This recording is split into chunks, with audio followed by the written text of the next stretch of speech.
It's a cherry blossom season. We are traveling again on the upper Shillong road, lined on both sides with the trees in full bloom. It was a pretty sight of white and pink flowers, a grand celebration of nature in its most subtle yet eloquent form. This annual flowering that has captured the imagination of many has recently culminated in the Cherry Blossom Festival in Shillong. It was a bright sunny day with blue skies as we started our journey to southwest Khasi Hills on a visit to a village well known for its oranges.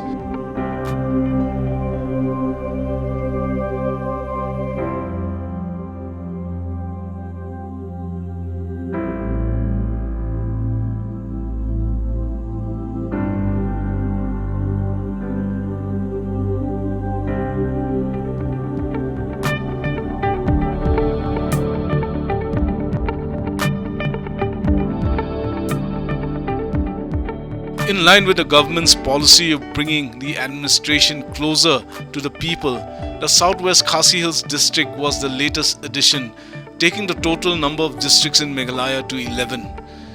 It is one of the remote and relatively underdeveloped areas of Meghalaya, but rich in natural resources.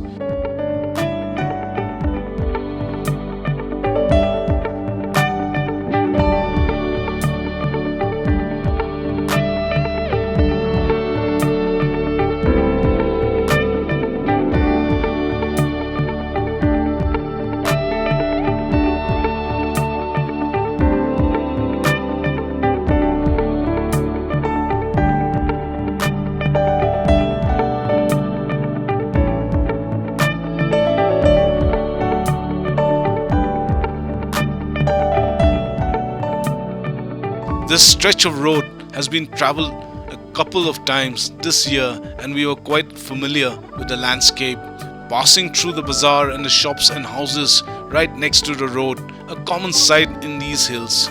We drive past the grassy rolling hills, the river Umni and cross Jakram, making our way to the headquarters of Southwest Khasi Hills district, the town of Makurwat.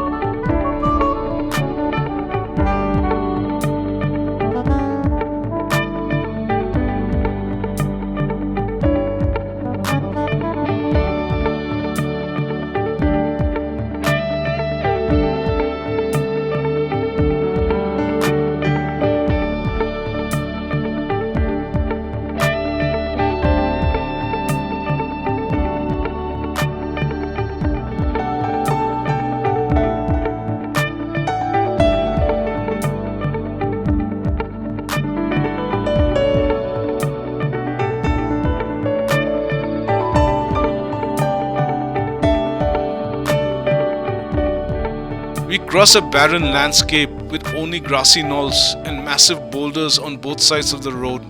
At some distance, we could see the monolith structures on a hill, a symbol of the stone culture of the indigenous people, markers of a bygone era when the oral tradition was reinforced by these megalithic structures.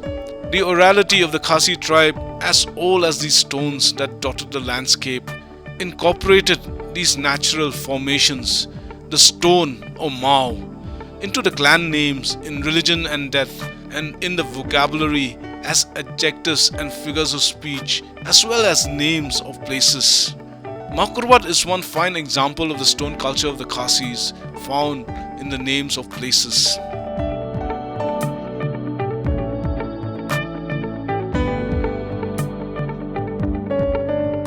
On our way, we pass by a healthy looking herd of cattle. Animal husbandry is an important source of livelihood for many rural folk living in these hills.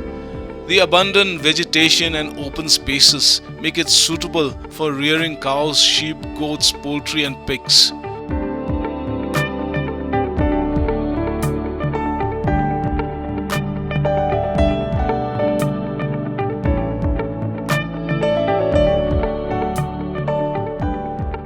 After some time, we could see from a distance our destination, a village on top of a mountain surrounded by deep gorges on all sides. This is Ngunraw village, built on the top of a plateau. The strategic location resembles that of a fortress and a citadel, where accessibility is limited and any attack would be extremely difficult because of the terrain.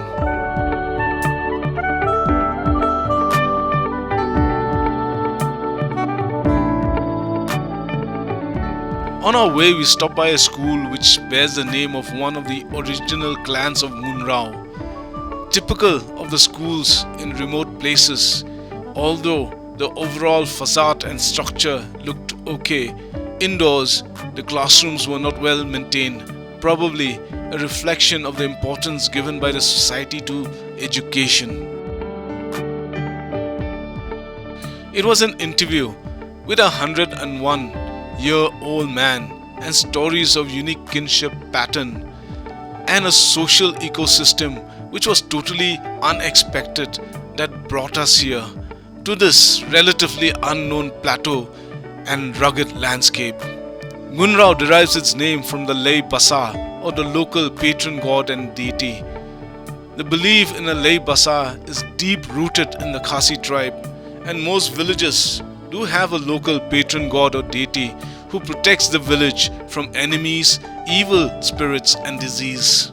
The patron god here is personified on the side of a rocky outcrop situated on a hill on the eastern side of the village. The Cassie as a tribe have deities. They've taken these deities from the natural formations of rocks and boulders, a part of the landscape, and we have here a deity of this village. This village has derived its name from this deity. The locals tell us that the red coloration on the portion of the exposed rock surface facing the village is a personification of the Lay Basa. Although the village is 100% Christians, has lost all traces of the indigenous religion, certain cultural forms persist, and the residents strongly believe in the local patron god Ngunraw, an intangible entity to us outsiders from the city. It was believed that the clans who live in this lofty village citadel came from Rangjadong, another settlement up north. Surrounded by deep gorges east, west, north and south, the fortress-like village is connected to the outside world by a narrow, recently completed motorable road from the north face of the highland plateau. The other way was to trek up and down the deep gorges. One trail goes westward to Plangdiloin and the other, a shorter version, goes south to the Nongna plateau, both passing through the famed Ngunraw orange orchards.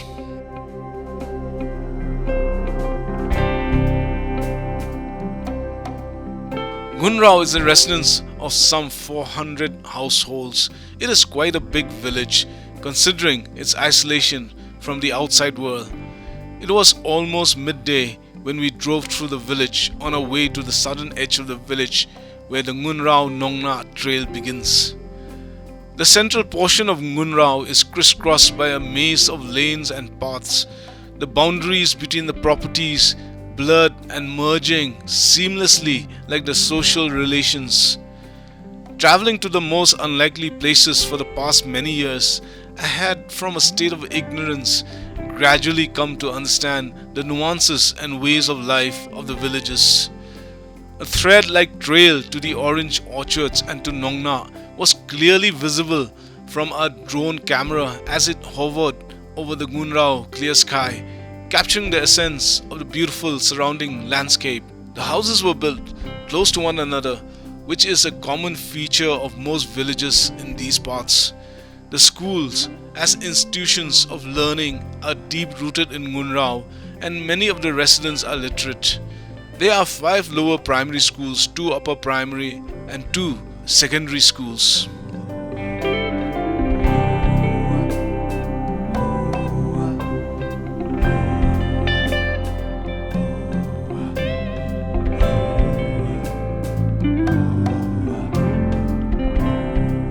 Village life is organic and simple, having its own charm. It's refreshing to experience and see a different way of life which is so unlike that of the city. As with other hamlets, the church is at the center of the village, symbolizing its importance and its role in community life. There are a few Christian denominations like the Church of God, Presbyterians and Catholics in this 100% Christian village. Although much of the customs and rituals are forgotten, there are some vestiges of the tradition which are still visible in the day-to-day life of the people.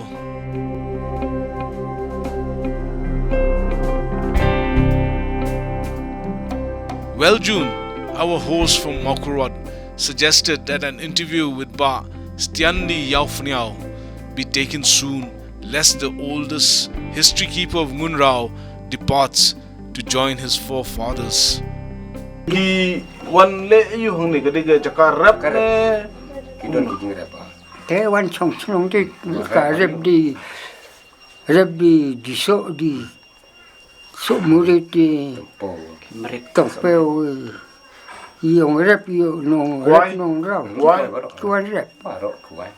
The oldest individual in the village, 101 years old, has special skills, one being child delivery as a male midwife. He is a traditional healer, healing bone fractures, cuts, wounds, snake bites and dog bites. The 101-year-old healthy-looking man has impaired hearing and vision. However, his memory is still sharp, and he goes on to explain to us the origin of the village in which he was born.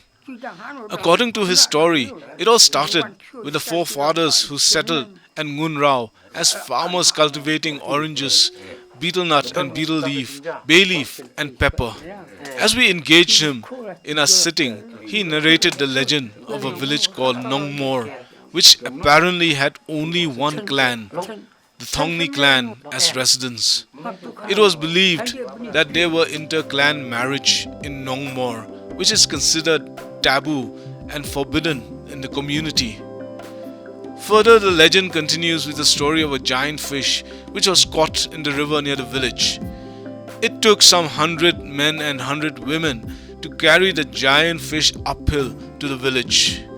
Unfortunately, while they were on their way, there was a massive landslide which destroyed the village Nongmor and killed all its residents. 4 major clans reside in the Plateau Highland: the Thongni or Nongmor, Yaupniao, Turnyak and Linkhoi. They have evolved a unique kinship pattern through years of intermarriage among themselves, setting rules on who can marry and with whom. This practice has evolved into a kind of cross-cousin marriage which is permissible in Ngunraw but rarely practiced in the Cassie Hills due to the close blood ties. So a Yaupniao man can marry his maternal uncle's daughter, who is either from the Linkhoi or Turnya clan. Likewise, a son of the Yaupniao lineage can marry his father's brother's daughter of Linkhoi lineage. Understanding the remoteness and isolation of the village from other civilizations can explain why the clans needed to intermarry among themselves. Basically, the intermarriage is a social, political and economic necessity for continuation of their clans and descendants, as well as control over the political power in the area, the land and its resources, besides the reinforcement of the clan's geographical boundaries and kinship ties. From the legends and folk tales and traditional remedies, we step back to reality.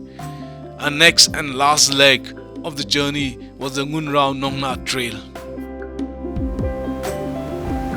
A day in the village is all about treks and trails and exotic places.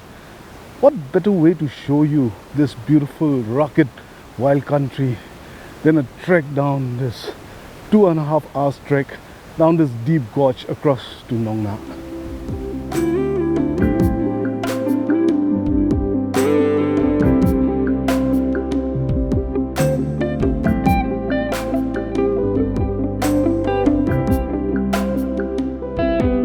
Our next destination, Nongna, barely distinguishable from this far on the opposite plateau was enveloped in a haze. The descent to the river valley may take us more than an hour, but what caught our attention was the climb to the village. It was going to be a long and tiring one.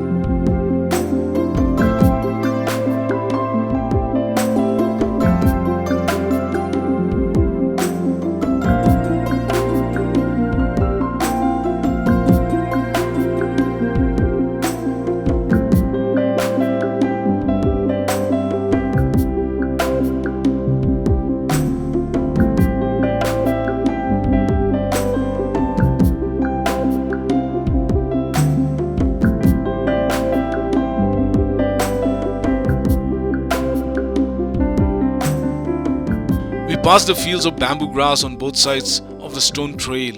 Along the way, we met some interesting people. These were hard-working farmers who lived off the land, getting all that they needed from working on the rugged terrain.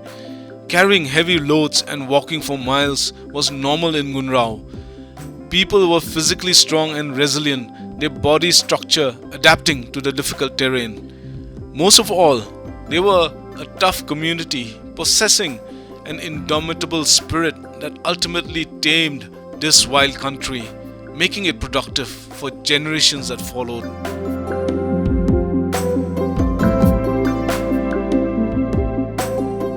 The orange in the trees along the trail was still not fully ripened.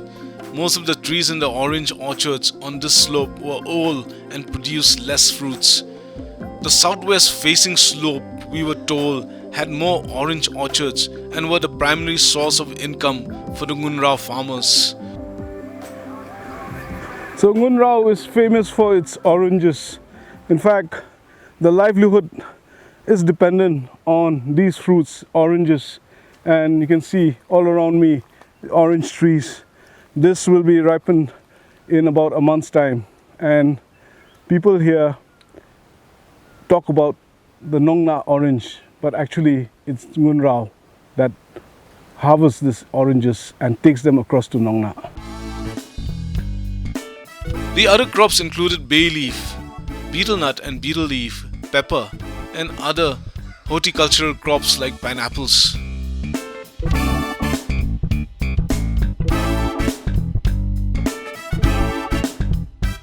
The trek downhill along the clean path was enjoyable. It's about an hour of walking, and we were nearing the river Wa Lingon, a haven for fishes. It's a favorite angling destination for those who are avid anglers. The trail gets narrower, and soon we touch base at one end of an iron footbridge that spanned for almost 100 meters across the river Wa Lingon.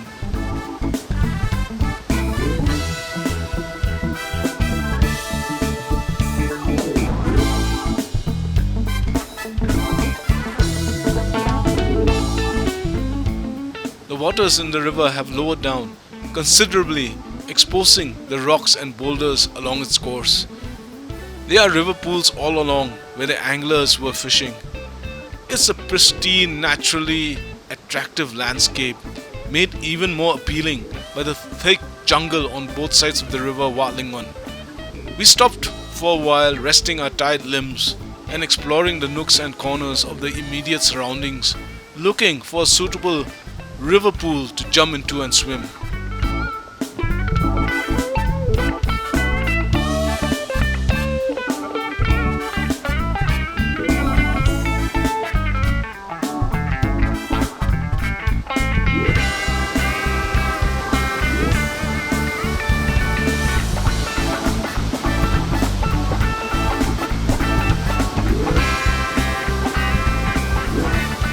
Once again, a drone camera brought back some amazing scenes from this beautiful wild country that extended for miles and miles. I, for one, feel that we are truly blessed as a community to have such awesome landscape, and even more fortunate for our team to have had this opportunity to be here amidst this organic and pure ecosystem.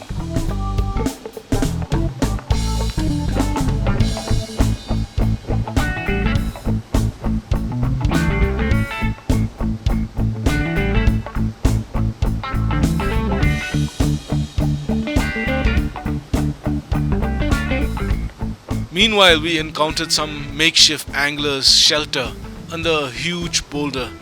These men are regular anglers and they fish to make a living. They stay for a few days fishing day and night and living off the river, feeding on the frogs and fishes that they catch. They showed us some of the frog entrails that they used as bait. It's a great experience to camp in the wild besides a river with plenty of fishes. This is essentially a man's world. This is where he derives sustenance and happiness.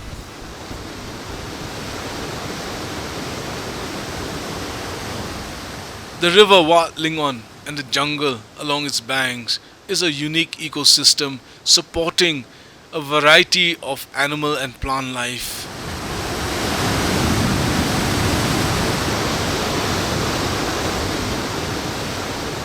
Although the primary objective of our travel is different, in the course of the journey we discover a micro-history and micro-social relations and patterns unique to the community. Unexpectedly, what unfolds in Ngunraw is the fact that micro-civilizations that exist on the fringes and periphery of our civilization reveal something essential about the custom and societies of the past.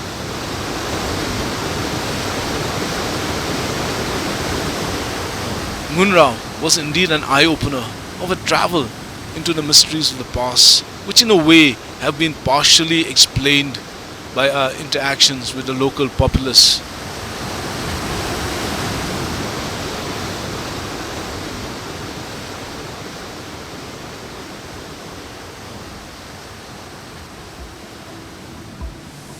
Away from the hustle and bustle of the city, this indeed was my peace of mind as I immersed myself in the cool clear waters of the river pool, swimming with my friend and guide and the fishes. We swam for some time, refreshing ourselves after the long trek to the river.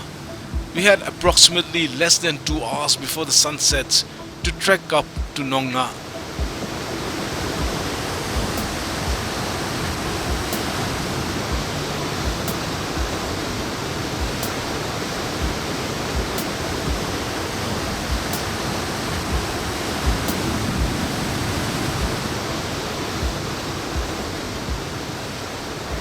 I'm crossing this footbridge across the river Walingon.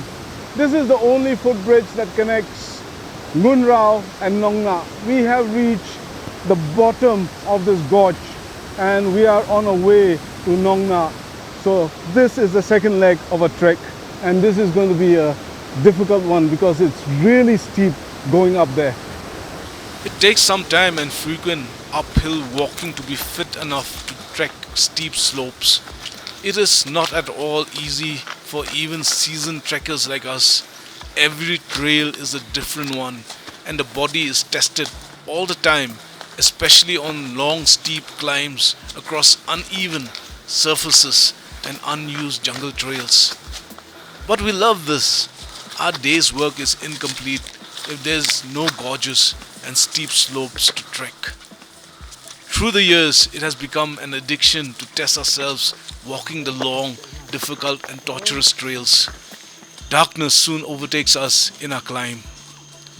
After almost 2.5 hours, we reach the top, exhausted but feeling good at having completed another day in the village, another eventful journey from Ngunraw to Nong Na. It's a different experience walking in this pitch dark forest. You cannot see anything except if you use the lights of our mobile phones. This is a 70 degrees incline and nothing beats this experience. It's tiring. We've been walking for an hour or so and we need to make another 15 to 20 minutes to reach Nong Na. This is a day in the village experience.